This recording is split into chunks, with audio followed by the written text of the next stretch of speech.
తూర్పుగోదావరి జిల్లా గోపాలపురం దేవరపల్లి కాకర్ల కళ్యాణ మండపంలో గోపాలపురం జనసేన ఇన్ఛార్జ్ దొడ్డికార్ల సువర్ణరాజు ఆధ్వర్యంలో జనసేన ఆత్మీయ సన్మాన మహోత్సవ కార్యక్రమాన్ని నిర్వహించారు కూటమి నాయకులు। ఈ కార్యక్రమంలో ముఖ్య అతిథిగా మంత్రి కందుల దుర్గేష్ పాల్గొన్నారు। రాష్ట్రంలోని గోపాలపురం, పోలవరం, చింతలపూడి నియోజకవర్గాలను పర్యాటక ప్రదేశాలుగా మారుస్తామని మంత్రి కందుల దుర్గేష్ తెలిపారు।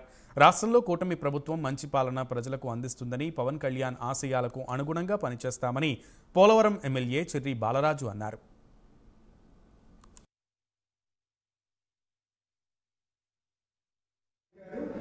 దాడులు చేశారు।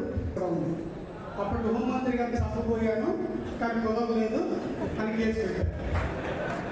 సో ఇలాంటి ఎన్నో దాటుకుని ఎన్నికలు ఎదుర్కోవడం। అయితే ఈ విజయంలో కీలకం ఏంటంటే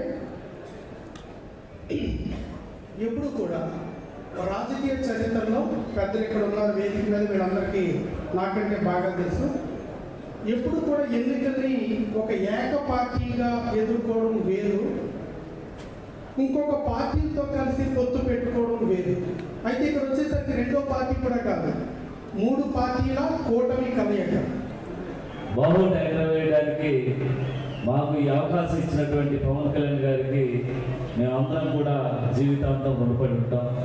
తప్పకుండా ఏదైతే ఆయన ఆశించారో రాష్ట్ర భవిష్యత్తు మార్చాలి, ప్రజల భవిష్యత్తు మార్చాలి, తప్పకుండా ఎన్డీఏ కూటమి రావాలి అని ఒక నినాదంతో ఏదైతే చంద్రబాబు నాయుడు గారు జైల్లో ఉంటే మొట్టమొదటిసారిగా ఎన్డీఏ కూటమికి మద్దతు ఇచ్చి ఈరోజు అధికారంలో రావడానికి ఇచ్చిన మాట ప్రకారంగా ఏదైతే ఎన్డీఏ మనం గెలిపించాలి, ఎన్డీఏని గెలిపించాలి।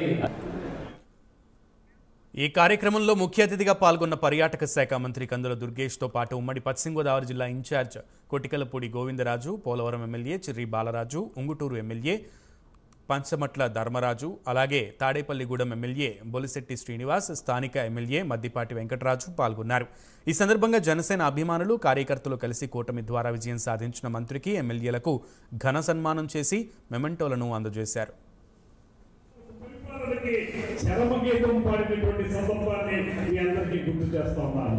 దీనికి ఆరోగ్యం పోసింది ఎవరు, దీనికి బీజం వేసింది ఎవరంటే ఖచ్చితంగా ఆనాడు ఎప్పటో సభలో ప్రభుత్వ వ్యతిరేక ఓటును చేరనివ్వాలనేటువంటి నినాదంతో గడిచిన 3.5 సంవత్సరాల కాలంలో అదే మాట మీద నిలబడి